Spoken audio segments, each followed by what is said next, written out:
Bonjour à tous. Bonjour à tous. Pour nous présenter, je m'appelle Mathieu et je suis accompagné de Quentin. Bien, bonjour à tous, je suis Quentin Hervieux, j'ai la responsabilité chez Medsys de l'entité service managée sur les briques cloud, infrastructure Microsoft et Azure. Et du coup, je vais relaisser la main à Mathieu pour rentrer un petit peu dans le vif du sujet, vous expliquer le contexte de ce meeting. Je ferai un focus très rapide sur qui est Medsys, les offres évidemment service manager que je représente.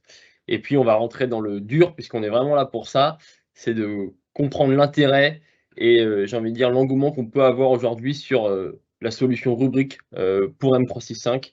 Et vous allez voir, ça réserve quelques surprises. Tout à fait. Donc on va faire le webinaire en 2 temps. On va commencer par une, présentation côté Medsys, de qui est Medsys et des offres de services et on basculera sur la partie, Microsoft 365 qui, elle, va être coupée en 2 approches. Première approche, pourquoi se backuper? Quels sont les risques? Et comment répond deuxième partie, comment répond Rubrik à ces risques-là? Quentin, je gère le clic-bouton pour toi C'est et gentil, la je te parole remercie. est pour toi. Je te remercie. Bah, de manière très succincte, en fait, pour comprendre qui est Medsys, parce que certaines personnes ne le savent pas encore, mais Medsys aujourd'hui, c'est un acteur incontournable de la cybersécurité et de l'infrastructure et du cloud, avec un partenariat fort historique Microsoft. Mais c'est vrai qu'aujourd'hui, notre positionnement est très fort sur la partie cybersécurité. On a plus de 11 ans d'existence. Nous avons plus de 500 collaborateurs répartis pardon, sur 10 agences en France. Nous avons une très forte croissance sur le marché français, puisque l'année dernière, en 2022, nous avons terminé à plus de 67 millions de chiffre d'affaires, avec une croissance à 2 chiffres. Et nous avons toujours eu d'ailleurs une croissance à 2 chiffres chez Medsys. Aujourd'hui, nous avons plus de 280 clients actifs sur l'ensemble du territoire. Et nous avons également 2 centres de service, puisque j'en représente d'ailleurs un qui va être plus focus sur les aspects cyber et un qui va être plus focus sur les aspects infra et cloud. Je te laisse passer la slide. Comme je vous le disais, nous sommes un acteur aujourd'hui majeur et incontournable de la cybersécurité. Nous avons reçu les différents niveaux d'agrément à la fois des organismes institutionnels, mais aussi des différents coups de tampon, j'ai envie de dire, de nos partenaires. Aujourd'hui, on est capable d'accompagner nos clients sur des aspects d'identité, de protection du endpoint, de la data, du réseau et bien sûr de l'applicatif. Nous avons également fondé l'année dernière une entité, j'ai envie de dire, un événement qui rassemble la communauté des SSI en France. Cet événement commence à avoir une renommée très importante, c'est le Concordance Club. Et cet événement, justement, a pour vocation de mettre en avant les enjeux cyber dans une communauté restreinte avec de forts enjeux. Tu peux également passer la slide, je te remercie. Et historiquement, je l'évoquais, Medsys, c'est avant tout un partenaire Microsoft, un fort partenaire Microsoft. Nous avons au sein de nos effectifs plus de 400 experts certifiés. Nous avons des MVP, des Regional Directors et des MCT qui ont pour vocation d'assurer de la formation. Nous sommes aujourd'hui présents sur l'ensemble des briques de partenariat avec l'éditeur. Nous pouvons couvrir l'ensemble vraiment des domaines de compétences Microsoft. Aujourd'hui, moi, je représente l'entité Service Manager. Et au sein du service manager, nous avons des offres packagées, 100% packagées. Je vais laisser la slide suivante. Je ne vais pas rentrer dans le détail de chacune des offres, mais que vous compreniez bien, aujourd'hui, on est capable d'accompagner nos clients depuis notre centre de service à la fois à migrer vers M365, à faire l'infogérance de Stunent, également vous proposer des offres d'infogérance autour d'Azure, vous accompagner sur de l'expertise de niveau 3 avec des contrats de support et d'expertise qui vous permettent de bénéficier de compétences d'architecturing, d'expertise vraiment niveau 3, N3, N4 sur l'ensemble des couvertures Microsoft. Vous proposez l'accompagnement, j'ai envie de dire plus helpdesk, où on est capable de vous proposer un accompagnement ponctuel lorsque vous mettez en place un projet qui aurait un impact fonctionnel sur vos utilisateurs et pour ne pas finalement laisser vos équipes IT en souffrance et en augmentation de cette incidentologie. On est capable de le faire pour vous très ponctuellement. Et enfin, l'année dernière, nous avons créé 2 nouvelles offres. Je vais te laisser passer la slide. Une qui va vous permettre de nous confier les nouvelles briques de Modern Deployment autour de Microsoft Intune. Mais aujourd'hui, on va surtout parler de la nouvelle offre qui s'appelle Backup as a Service, qui vous permet de bénéficier d'une solution de backup pour M365. Et nous, on vient y associer en fait notre couche de service manager, à la fois l'installation, la maintenance, le monitoring, l'assistance, la surveillance. et on y associe, comme sur toutes nos offres d'ailleurs, un contrôle de qualité. Et je vais plutôt vous laisser écouter Mathieu, qui va vous expliquer pourquoi finalement il est important de réfléchir à une sécurisation, à une data résilience grâce à du backup M365. Merci Mathieu. Merci Quentin. Alors en effet, hop, on va passer sur la slide d'après. Et on va parler, donc vous avez compris, hein, de backup ou de cyber-résilience de vos données quand on parle de Microsoft 365.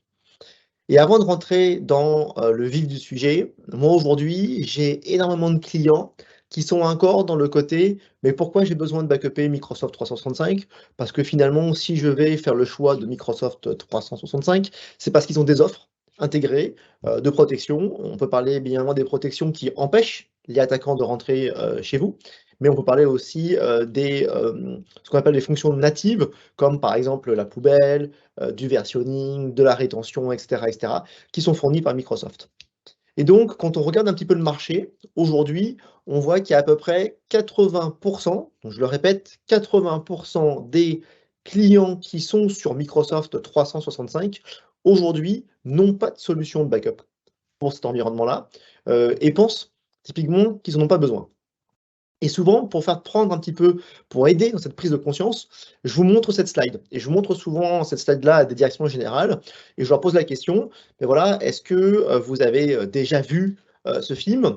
Et on va essayer de faire ce roleplay. Et Quentin, justement, est-ce que toi, tu as vu le film Contagion là, qui s'affiche à l'écran? Oui, oui, je l'ai vu et ça malheureusement nous rappelle quelques souvenirs, j'ai envie de dire. Et tout à fait. Voilà, donc en fait, pour ceux qui n'ont pas vu le film, Contagion, c'est très simple. C'est Gwyneth Paltrow qui part sur un business trip en Chine. En Chine, elle se fait contaminer par une chauve-souris. Ça commence à vous rappeler quelque chose. Elle revient aux États-Unis, sur le chemin, elle contamine tout le monde. Et quelques semaines après, pandémie mondiale, tout le monde meurt. Ça, Quentin, je crois que c'est une situation qu'on a vécue et pas en réalité virtuelle, hein, si je ne me trompe pas. Malheureusement. Voilà, donc c'est bien évidemment le Covid. Et chose particulière, ce film-là, quand je pose la question un petit peu à mes différents clients, et quand je leur explique que ce film est sorti en 2012, soit 11 ans, il y a 11 ans, je trouve ça incroyable. Ça veut dire que s'il y a 11 ans, j'aurais vu ce film et on m'aurait dit: «Tiens Quentin, ça va arriver pour de vrai dans la vraie vie», Quentin, tu dirais: Évidemment, c'est de la fiction. Tout à fait. Et pourtant, c'est vraiment arrivé. Donc là, je fais une petite digression, ça m'emmène forcément à plein de films catastrophes, Alerte, 2012, etc., etc. Mais en fait, on est vraiment dans le même modèle côté Microsoft 365. C'est-à-dire que beaucoup de clients pensent que finalement, les solutions fournies par Microsoft sont suffisantes et en fait ne voient pas la notion des risques.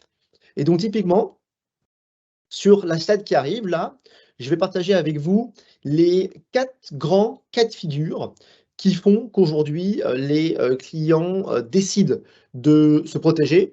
C'est ce qui vous permet en fait de prendre conscience des risques. Le 1er, la première raison, pardon, c'est qu'en fait, c'est recommandé par Microsoft. Donc là, je vais aller sur la petite boîte qui est ici, je vais cliquer, ça m'emmène directement sur les service agreements de Microsoft. Vous allez directement sur le chapitre numéro 6, et quand vous allez sur les contrats de Microsoft, Microsoft explique bien que oui, ils ont un service qui est résilient.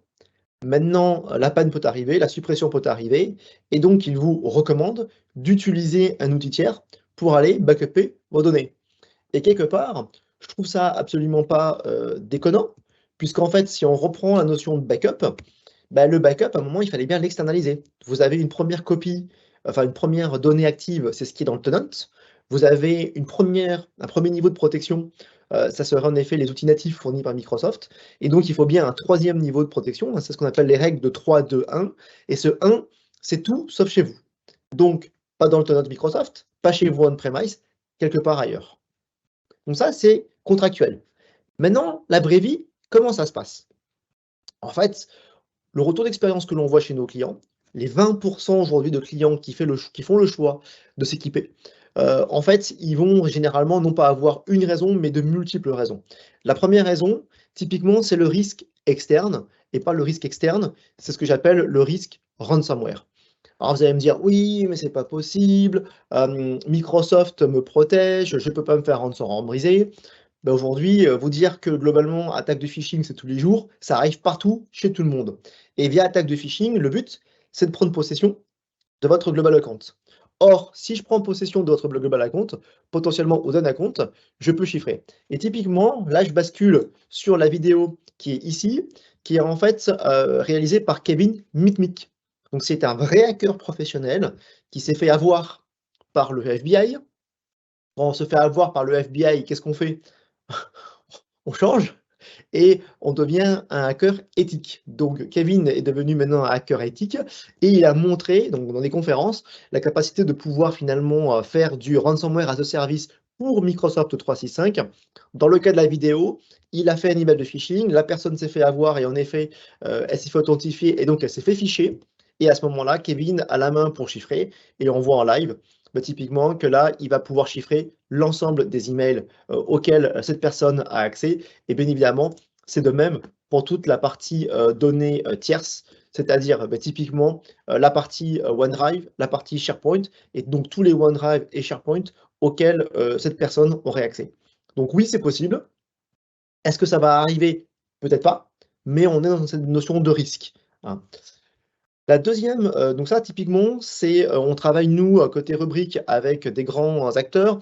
Je peux donner un client typiquement dans la distribution qui utilise Microsoft 365, tous les jours. On parle de 30 000 personnes à peu près, et oui, pour eux, ce risque était identifié et ils avaient absolument besoin d'aller sécuriser les données autre part. Le pendant des menaces externes, c'est quoi? Bah, c'est les menaces internes. Alors qu'est-ce qu'il peut y avoir comme menace interne? Petite question pour Quentin. Quentin, si je te parle de, Rogue Admin, à quoi tu penses? Trop de privilèges.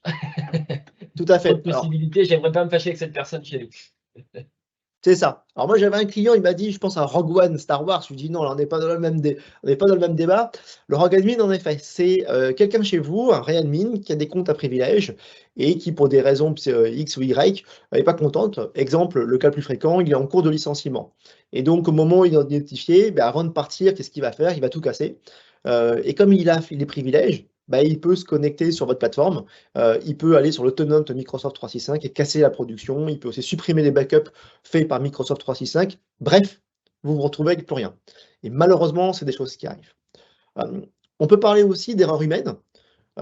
Exemple, ce qui est arrivé à KPMG, donc là je clique sur la petite boîte et KPMG via un script, quelqu'un à l'IT s'est planté et a réussi à supprimer 145 000 Teams.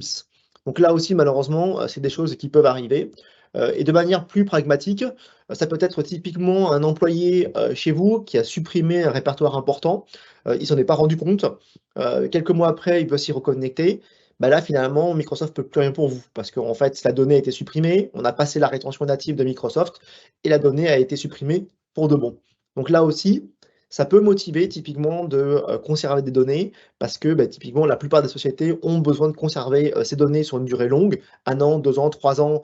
J'ai des clients qui conservent pendant 50 ans et c'est des enjeux importants parce que ça peut être des contrats légaux, ça peut être des contrats commerciaux qui n'ont pas été mis au bon endroit et qui ont été perdus. Donc ça, c'est des choses qui arrivent très régulièrement. C'est arrivé typiquement à une société de conseil, c'est arrivé à une société, d'assurance avec qui on travaille, avec des données vraiment importantes et critiques qui ont été perdues. Hem et puis enfin, on peut parler des contraintes légales. Je vais donner un exemple très simple. La première contrainte légale, c'est, un employé quitte la structure, mais qu'est-ce qu'on fait? On supprime son compte. Si on supprime son compte, on supprime ses données. Or, ces données n'ont pas été correctement archivées, sauvegardées ou mises autre part, beh, on perd les données, de l'utilisateur. Exemple, un juriste, un commercial, quelqu'un à la finance qui n'a pas déposé les données, dans le bon répertoire avant de partir, bah, finalement tout ce qu'elle a créé, cette personne-là, est perdu. Donc imaginez un contrat commercial qui est perdu, bah, ça ne le fait pas d'aller demander à votre client finalement, ou votre fournisseur de pouvoir lui renvoyer le contrat que vous avez perdu. Donc voilà, donc ça c'est des choses qui peuvent arriver. On peut parler aussi de la détection des données sensibles, contrainte légale. RGPD, vous avez 24 heures pour notifier la CNIL des données sensibles qui auraient été, exfiltrées dans votre tenant Microsoft 365 après une attaque. Si vous ne faites pas, c'est 4 de pénalité. Donc en fait, là où je veux en venir et ça sera une de mes dernières slides d'introduction, La plupart des clients sont encore dans un mode, oui, bon, des fois, il faut faire le backup des VIP parce qu'ils perdent des emails, il faut le restaurer. Ça, c'est l'ancien monde. Des fois, on est encore dans ce côté, oui, mais Microsoft est inviolable, je suis protégé. Non, on ne vit pas dans une notion où le risque zéro n'existe pas. Au contraire, si le risque zéro existait, il n'y aurait pas de hacker. Donc en fait, aujourd'hui, la vraie question qu'il faut se poser, c'est qu'est-ce qui se passerait chez vous? Quel serait l'impact business? Quel serait l'impact d'un point de vue réputation si votre société perdait toute ou partie, grosse partie, des données Microsoft 365, c'est-à-dire Exchange Online, OneDrive, SharePoint et Teams? Généralement, l'impact il est important puisque c'est des choses qui sont de plus en plus utilisées et donc quelque part qui vont devenir critiques pour la structure. Quasiment aucune société ne peut accepter d'avoir tout perdu et d'avoir à tout reconstruire from scratch. Voilà. Et si vous êtes dans ce cas de figure, la suite de la présentation va vous intéresser.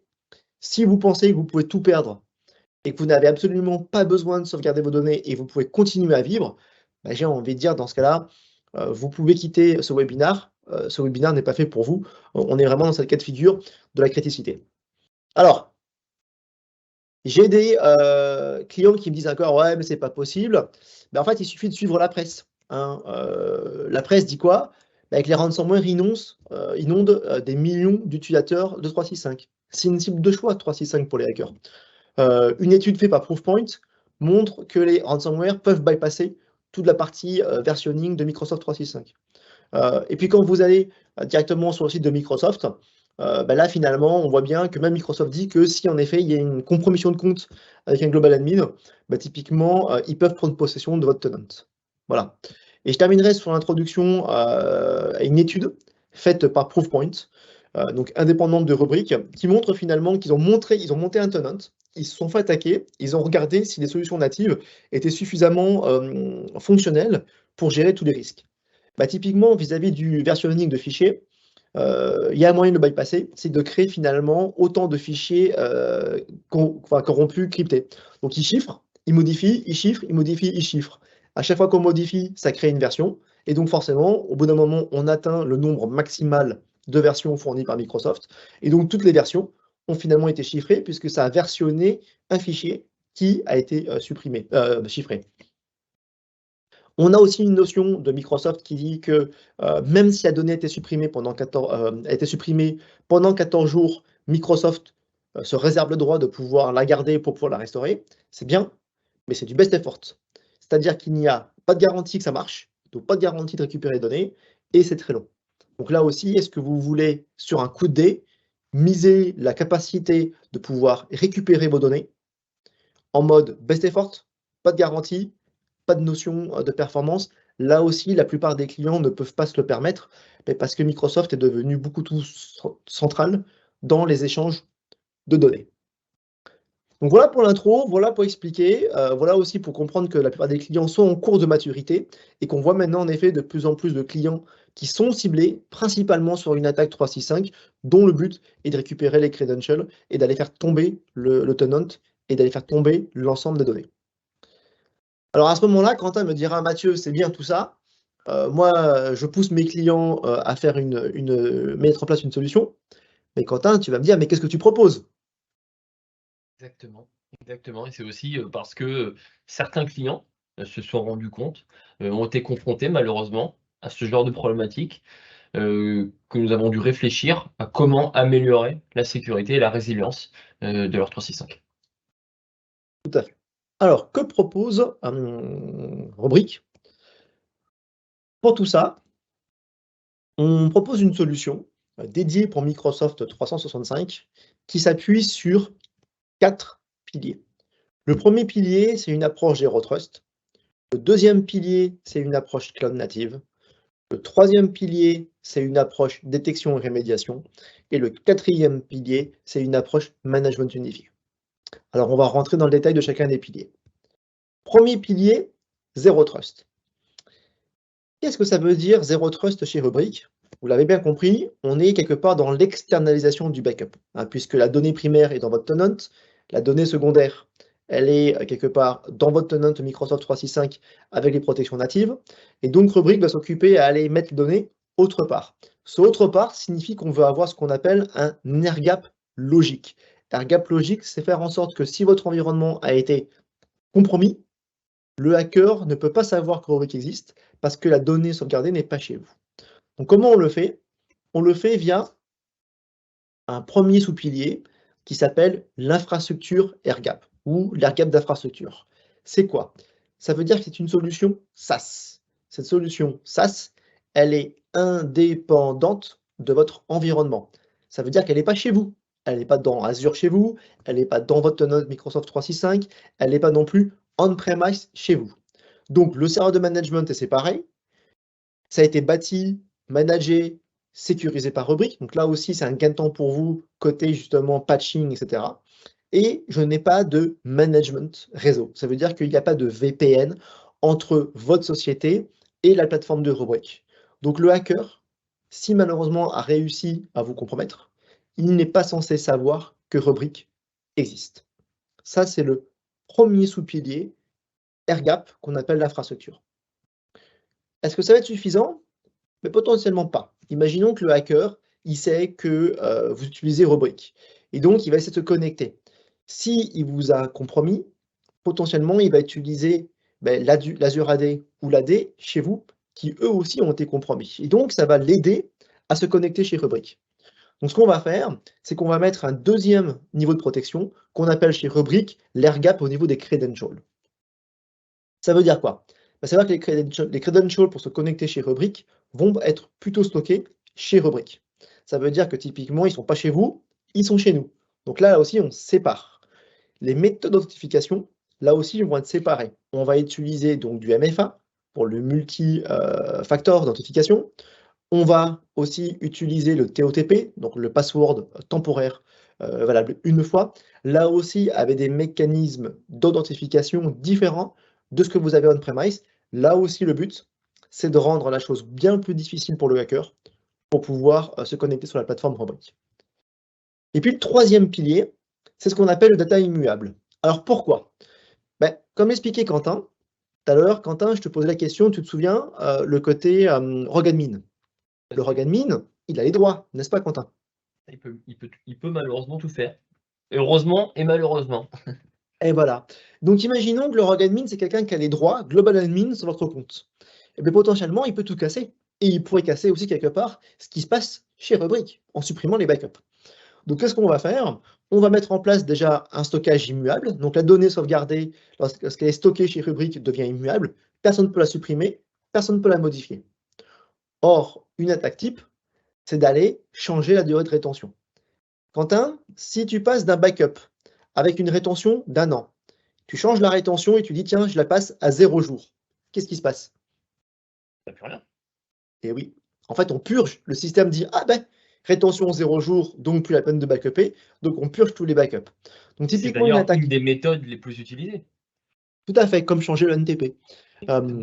Et donc le but, c'est qu'on va mettre ce qu'on appelle le Retention Lock SLA. Ça veut dire qu'en fait, toute personne qui va vouloir réduire une durée de rétention existante, par exemple de la passer à 1 an à 0 jours, va devoir demander l'autorisation d'un deuxième administrateur, donc pourquoi pas quelqu'un de la sécurité, plus l'autorisation du support.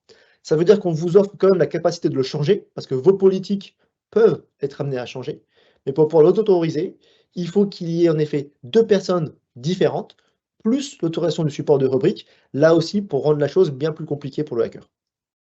Et malheureusement, si le hacker ou si le rogue admin a quand même réussi à supprimer les données, Rubrik garde une troisième option, c'est qu'en fait on va garder les données supprimées pendant 30 jours. Donc vis-à-vis de l'interface, la donnée n'existe plus, mais si vous appelez le support de Rubrik, la donnée existera toujours pendant 30 jours, sur lesquels on va être en capacité de pouvoir vous la restaurer. Et donc, en cumulant ces 3 couches de niveau de protection, l'objectif, c'est de faire en sorte que cette donnée que l'on va copier soit vraiment intouchable, pour que ce soit la dernière chose qui reste quand le hacker a fait son travail et qu'il a réussi à tout casser chez vous. Ça, c'est la première stratégie, c'est ce qu'on appelle la stratégie Zero Trust. Comme le dit Claire, vous avez un chat, donc vous pouvez poser vos questions dans le Q&A et on se fera un plaisir de pouvoir vous y répondre. Quentin, est-ce que tu veux rajouter quelque chose sur cette partie Zero Trust et les 3 piliers AirGap avant de commencer sur le deuxième pilier? Non, mais juste une phrase.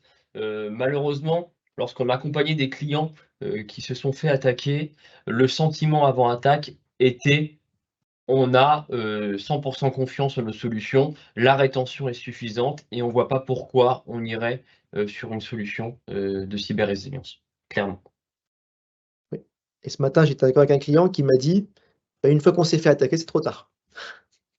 Et Malheureusement. oui, et oui, il faut s'équiper avant. Deuxième pilier, on va parler de cloud natif. Alors rebelote, pourquoi c'est important le cloud natif? Alors, c'est important sur 2 niveaux. Comme vous l'a expliqué Quentin, quand Medsys propose une solution de managed services, donc c'est du backup as a service managé par Medsys. Ce que vous ne voulez pas, c'est faire appel à un service de chez Medsys et que la solution va être longue à mettre en place. Parce que Medsys va vous dire: «Ah oui, il y a 6 mois de mise en œuvre parce qu'il faut installer les front-end, les back-end, on vous met un tenant dédié». Non, ce que vous voulez, c'est du service, clic bouton, ça marche. Et donc typiquement, c'est pour ça que Medsys a fait le choix Rubrik, parce qu'en fait, il y a une simplicité. C'est-à-dire que pour Medsys, en fait, c'est presque du one click bouton pour le setup et finalement, ça va être fait de manière extrêmement rapide, extrêmement automatique pour que finalement, le jour où vous avez passé votre bonne commande à Medsys, quelque part, j'ai presque envie de dire dans la journée même, Medsys serait en capacité de vous mettre en place le service et donc lancer la protection. Ça, c'est la première chose. La deuxième chose, pourquoi c'est important le cloud native? C'est la perf. Et là, la perf, c'est quelque chose que personne ne parle, parce que parler de performance de backup pour Microsoft 365, c'est quelque chose de super touchy, parce que globalement, c'est compliqué. Or, on va se projeter dans un worst case. Imaginons que vous vous êtes fait attaquer par un ransomware. Si ils ont bien fait leur travail, le on-premise est down, tout est chiffré. Votre supervision est chiffrée. S'ils ont bien fait leur travail, Microsoft 365 est down, tout est chiffré. Donc plus d'email, plus de contact, plus de calendrier, plus d'accès, enfin en tout cas tous les fichiers OneDrive, SharePoint sont là aussi chiffrés. Donc là, c'est branle-bas le combat chez vous, hein. Qu'est-ce que vous allez faire? Vous allez appuyer très vite sur des boutons pour pouvoir restaurer vos systèmes critiques. Quentin, c'est quoi les systèmes les plus critiques chez les clients généralement en cas d'attaque ransomware? Bien, on le pense pas assez, mais ça peut être la messagerie. C'est un des piliers forts et c'est de toucher à la production. C'est de toucher à la production de ce qu'on va produire justement en fonction de notre secteur d'activité. Et les hackers le regardent bien, hein. Ils font du social engineering, ils regardent bien quels sont vos outils les plus importants et toujours dans le haut de la liste, vous avez la messagerie. Tout à fait. Et en fait, tu l'as dit, quand on se fait hacker par un ransomware, qu'est-ce qu'il faut faire? Il faut communiquer. Mais tu communiques avec quoi? Bah, tu communiques avec des emails pour faire l'intérieur et l'extérieur. Et tes situations de crise, elles sont faites avec quoi? Avec Teams. Or, si tu n'as plus les contacts, si tu n'as plus les emails, si tu n'as plus non plus les fichiers sur lesquels tu t'appuies pour travailler, qui sont généralement stockés dans les OneDrive SharePoint, ben t'es mort. Donc en fait, à ce moment-là, vous appuyez sur un bouton, restore en priorité la partie 365. Or, si vous voyez à l'écran loading, please wait, temps restant 3 mois ou 3 semaines, généralement, c'est pas acceptable. Hein. Quentin, tu me dis si je me trompe, on est sur du ASAP. Alors c'est vaste, Oui, hein, le ASAP. il faut Mais gérer l'humain dans ces situations de crise et expliquer à des clients qu'il faut 3 semaines pour remonter une infra standard, hein. On n'est pas sur les infrastructures de taille conséquente, hein, tu l'as dit tout à l'heure, mais Microsoft n'a pas de garantie de SLA sur la rétention, sur la remise à disposition de ces environnements. Donc, en effet, c'est difficilement entendable. et donc pour cette raison, Rubrik a décidé de déployer nativement un système qui a été designé pour le cloud public et qui va être scalable. Alors, comment ça a été designé? La première chose, c'est que c'est un système qui est auto-scalé. Ça veut dire que le système va grandir et se réduire en fonction de la demande. Ça veut dire que vous n'allez pas avoir un côté Medsys qui va vous dire: «Ah bah attends, j'ai pas assez de compute, j'ai pas assez de storage, laisse-moi 3-4 semaines avant de le mettre en place pour te faire un mass recovery ou pour pouvoir absorber une nouvelle volumétrie». Donc ça, c'est la première chose. La deuxième chose, c'est qu'on va pouvoir avoir ce qu'on appelle le multithreading des enterprise apps pour pouvoir paralyser un maximum d'actions et faire en sorte que la donnée soit accédée le plus rapidement possible, à la fois pour le backup et à la fois pour le restore. On va utiliser donc des réseaux extrêmement performants. Typiquement, on va être dans le backbone de Microsoft, on va stocker les données toujours sur un tiers chaud, ce qui fait que globalement, la donnée va toujours être la plus accessible rapidement et transférée la plus rapidement pour la restauration. Et en cas d'attaque de ransomware, Rubrik propose à Medsys et donc à ses clients ce qu'on appelle la Ransomware Task Force, qui est une task force spécifique que vous allez déclencher en cas d'attaque de ransomware pour vous aider à recoverer. Leur job, il est simple, ils sont là tant que vous n'avez plus besoin d'eux. Au moins, c'est clair. Et puis enfin, vous allez avoir un modèle qui est ultra prédictif proposé par Medsys. Ça veut dire que ça ne va pas être de type alors on va vous facturer des prix de compute, on va vous facturer des prix de stockage. Alors là, il faudra payer en plus la partie Enterprise Apps. Ah là, il faudra payer aussi les frais de backup. Ah, payer les frais de restauration. Non.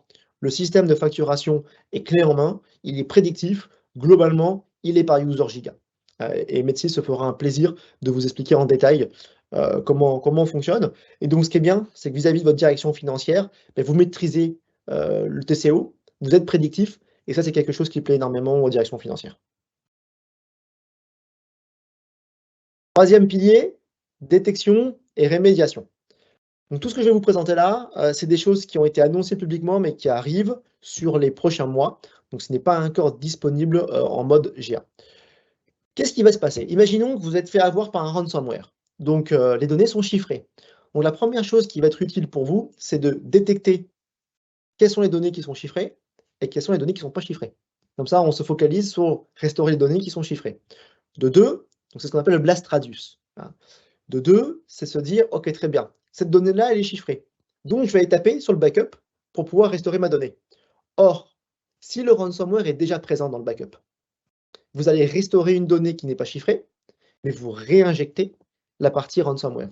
Donc, on va essayer de détecter via ce qu'on appelle des indices de compromission, quels sont les backups qui eux aussi potentiellement sont compromis parce qu'il y a une signature de ransomware qui est présent et sur lesquels que finalement si on restaure dessus, on va faire une réinfection. Le but c'est quoi?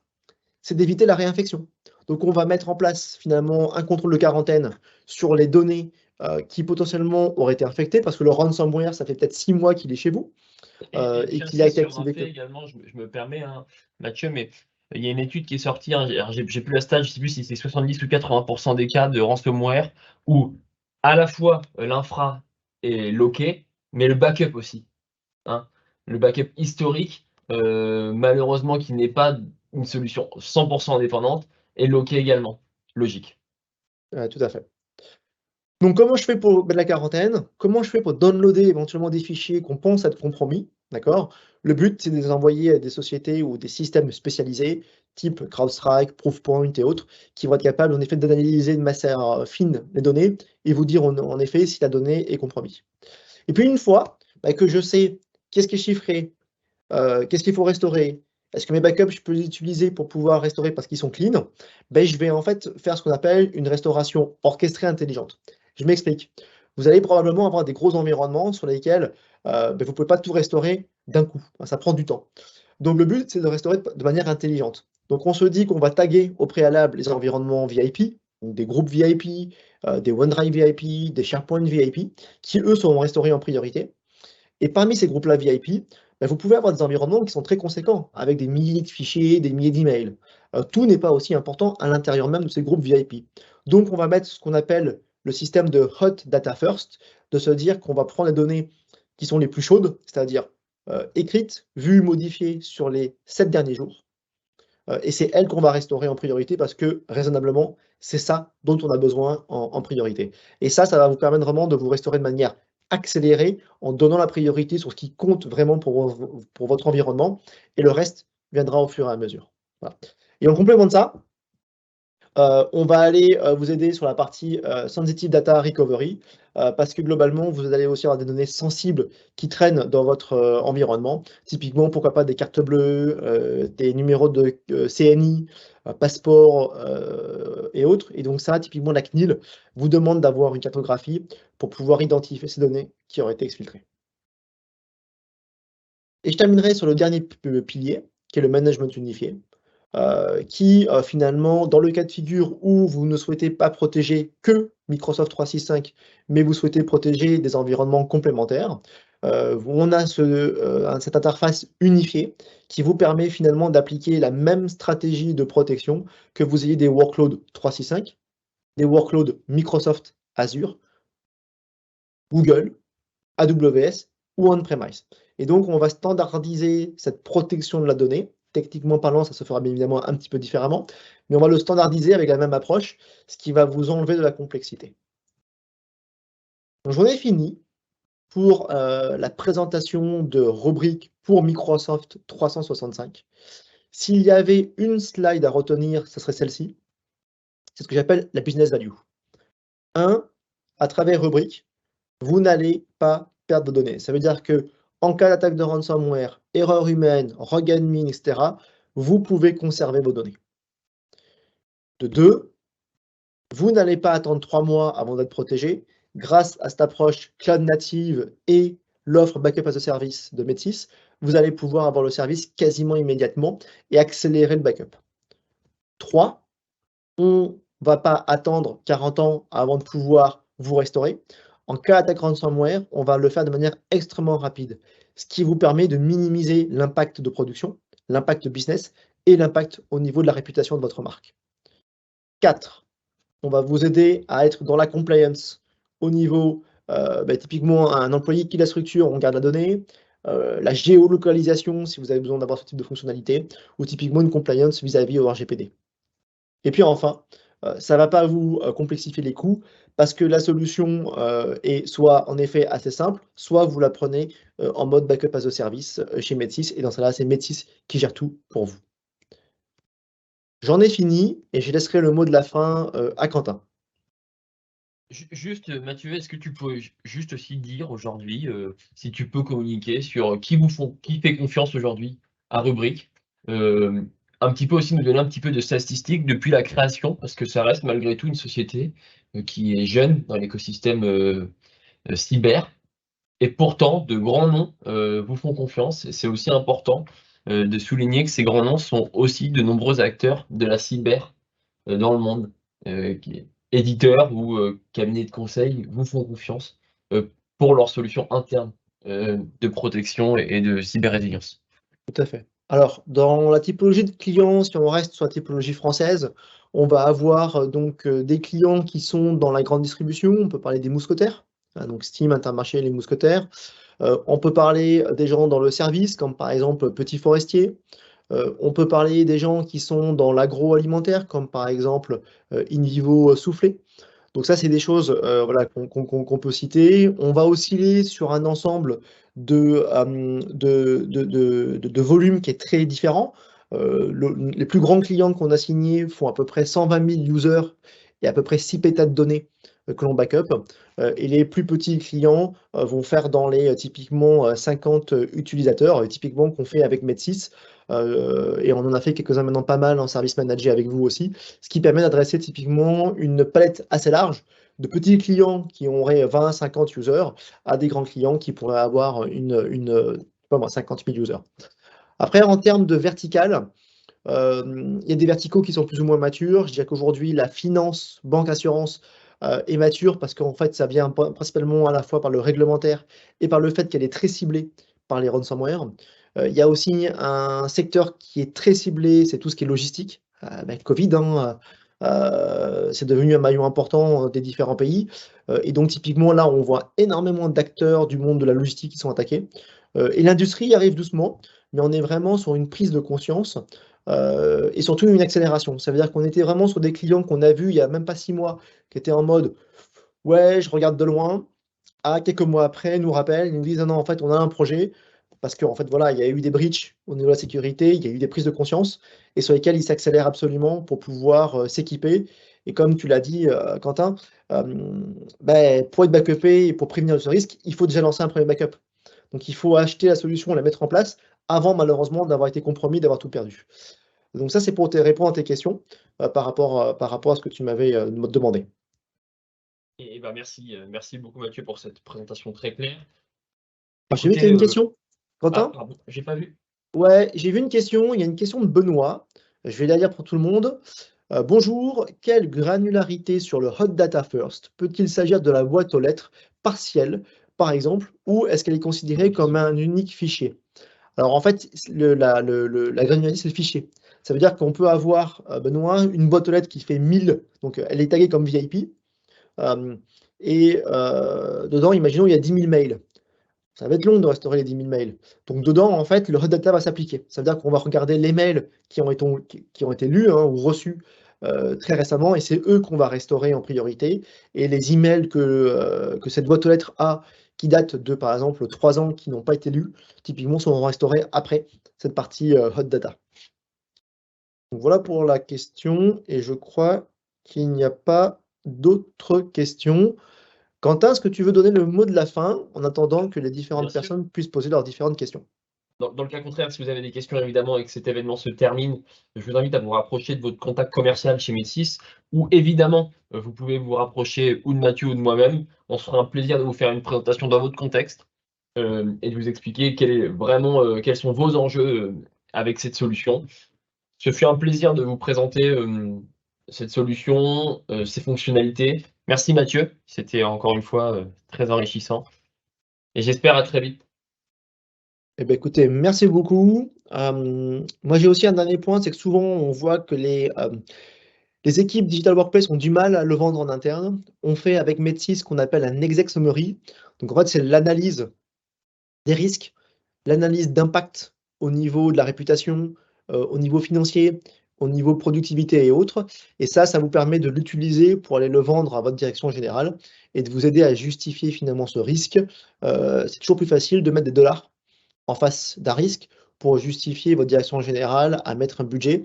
On l'a fait, ça marche et ça permet aussi de déclencher des budgets plus rapides. Donc à votre dispo aussi pour vous aider sur cette partie-là. Et on va clôturer. Donc on vous dit au revoir et à très bientôt.